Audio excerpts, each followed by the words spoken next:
चलिए दोस्तों बात करते हैं इस एक और क्वेश्चन के बारे में। इस क्वेश्चन में एग्जाम ने कहा लेट जीरो एक्स जो है जीरो से बड़ा है और लेस देन है वन से, देन द करेक्ट इनइक्वलिटीज। आपको करेक्ट वन बतानी है। तो चलिए आइए सॉल्व करते हैं। इसमें क्या करते हैं हम लोग, क्या ना, कोई वैल्यूज एज्यूम कर लेते हैं, उस वैल्यू के अकॉर्डिंग हम सॉल्व कर लेते हैं। यहाँ जीरो से बड़ा होना चाहिए और ये वन से छोटा होना चाहिए। अगर मैं एक्स की वैल्यू को मैं 4/100 मान लूँ तो क्या उससे कोई फर्क पड़ेगा? नहीं पड़ेगा। और ये जो आएगी वैल्यू वो 0.04 आएगी, जो कि जीरो से बड़ी होगी और एक से छोटी होगी।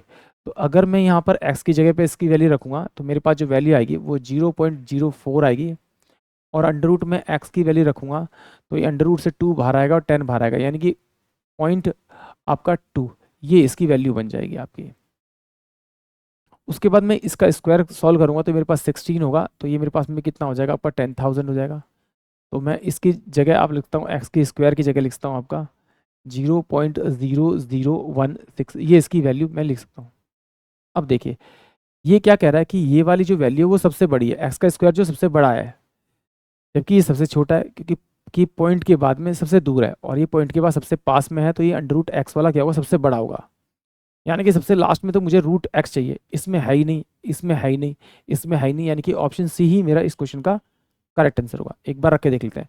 सबसे जो छोटा नंबर होगा वो आपका ये होगा, आपका एक्स का स्क्वायर यानी 0.0016।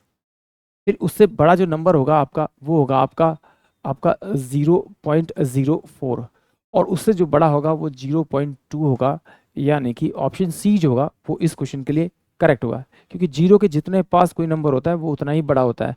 आई होप आप सभी को क्वेश्चन समझ में आया होगा।